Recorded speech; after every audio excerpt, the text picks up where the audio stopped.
நம்ம வீட்ல குழந்தைங்க வெளிய போயிட்டு வந்தாலோ இல்ல விசேஷம் முடிஞ்சாலோ உடனே பாட்டி ஒரு தட்டுல மஞ்சள் பொடியும் சுண்ணாம்பையும் கலந்து சிவப்பு கலர் தண்ணியா மாத்தி அத சுத்தி வாசல்ல ஊத்துவாங்க.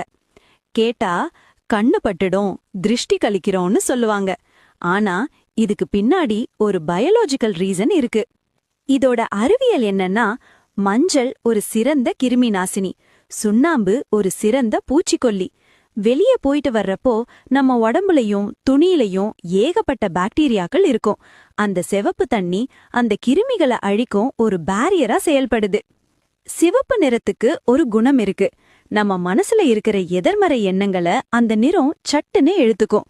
இதனாலதான் சுத்தி ஊத்தும்போது ஒரு நிம்மதி கிடைக்குது. ஒருத்தர் நம்மள பார்த்து ரொம்ப பொறாமப்படுறாங்க அப்படின்னா அவங்க கண்ல இருந்து ஒரு விதமான நெகட்டிவ் எனர்ஜி வெளிப்படும். இதத்தான் கண் திருஷ்டின்னு சொல்றோம். இந்த சடங்கு செய்யும்போது எனக்கு எதுவும் ஆகிறதுன்னு நம்ம ஆழ் மனசுக்கு ஒரு தைரியம் கிடைக்குது. சுருக்கமா சொல்லணும்னா, திருஷ்டி சுத்துறது வெறும் சடங்கு இல்ல, அது ஒரு sanitiser plus mental shield combo.